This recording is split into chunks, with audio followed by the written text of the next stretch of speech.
انا النهارده مش جاي اقطع في حد، مش جاي اتكلم عن حد، بس لفت نظري احصائيه غريبه جدا جدا، ولما سرشت عليها كنا بنتكلم فيها انا وناس صحابي. المحلل الكبير المشهور كابتن هيثم فاروق، لاعب نادي الزمالك وفاينورد السابق. كابتن هيثم فاروق مسيرته الاحترافيه مثيره للجدل بالنسبه لي، او مثيره للتساؤلات. عملت شويه سيرش على الارقام بتاعته كاول محترف في الدوري الهولندي، وان هو كان بيتعامل معامله الاساطير الهولنديه، وهو كان كل ما يقعد يقول انا كنت في هولندا كنت في هولندا كنت في هولندا.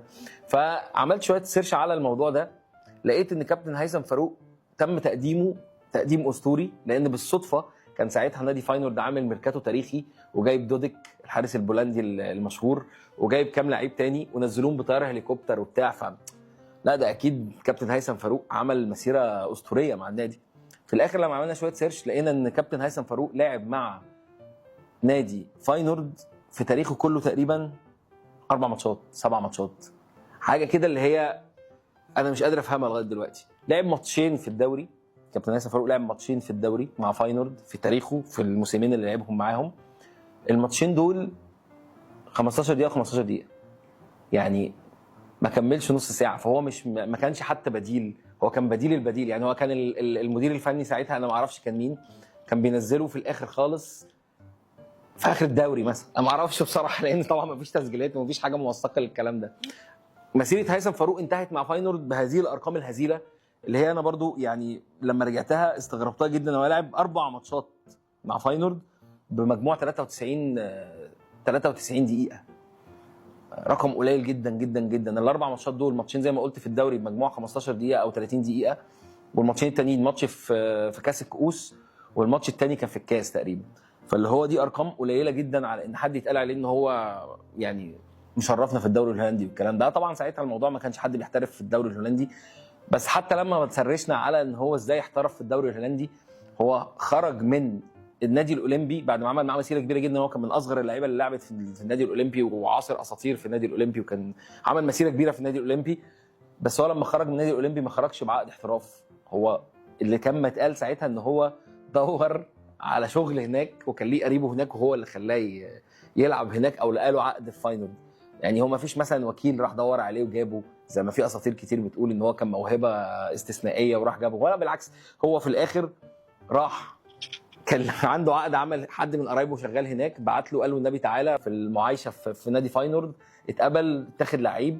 وكما هو واضح هو ما كانش برده مسيرته اسطوريه، هو كان مسيره غريبه جدا ومثيره للتساؤل. بعدها راح اوستندا البلجيكي، لعب معاه 7 ماتشات. ال7 ماتشات لعبهم اساسي كما هو واضح، لان هم كلهم بمعدل 70 دقيقه كل ماتش، فهو واضح ان دي ال7 ماتشات اللي هم لعبهم كلهم. بعد كده راح لنادي الزمالك، هو بيتعامل دلوقتي على اساس ان هو اسطوره لنادي الزمالك. كابتن هيثم فاروق بيتعامل كاسطوره لنادي الزمالك، وبيتكلم دايما باسم نادي الزمالك. هو فعلا تاريخه في نادي الزمالك ممكن يكون اقل من تاريخ حازم امام الصغير مثلا، زي ممكن يكون اقل من تاريخ اقل لعيب لعب في الزمالك. هو لعب مع الزمالك 34 ماتش، يعني اللي هو 34 ماتش ده رقم هزيل جدا جدا جدا، ممكن حد يتكلم عنه. فانا دي حاجه كنت حابب القي الضوء عليها شويه. وحتى مسيرته في المصري وفي الترسانه، هو يمكن هي مسيرته الكبيره جدا في تاريخه كانت في الاولمبي ايام ما كان صغير، كانت ارقامه فعلا كبيره، وكان هو طفره في وقته كمدافع. لكن حتى مع الترسانه لعب 9 ماتشات، مع اوستندا زي ما قلت لكم لعب 7 ماتشات، مع المصري لعب. يعني انا والله يعني بص، انا رايح جاي في الارقام منبهر الحقيقه، يعني حاسس ان انا يعني لا في حاجه غلط. في حاجه غلط اكيد، في حاجات مش مكتوبه. هل مثلا الانديه دي ما عملتش ابديت للارقام بتاعتها؟ وارد. بس بالبحث في كل المصادر، بس هي مسيره احترافيه مثيره للتساؤل تماما. ليه كابتن هيثم فاروق بيعامل كاسطوره؟ ده سؤالي. ليه كابتن هيثم فاروق بيعامل كاسطوره لنادي الزمالك اللي هو ما لعبتوش غير 34 ماتش، وما كسبش معاه غير دوري تقريبا وسوبر؟ يعني حتى دوري ابطال افريقيا بيقولوا ان هو شارك فيه بس هو ما شاركش فيه. فانا عايز اسالكم يا جماعه، مين تاني من اللي تعرفوهم مسيرتهم الاحترافيه تحسوا انها مبالغ في تقديرها؟ مع احترامنا الشديد لكابتن هيثم فاروق، بس دي حاجه بالارقام، انا ما بجيبش حاجه من عندي. يعني مين تاني من اللعيبه تحسوا ان هم مبالغ في تقديرهم او مسيرتهم الاحترافيه كبيره يعني؟ وقولوا لنا في الكومنتات لو عندكم اي اضافه تانيه. سلام.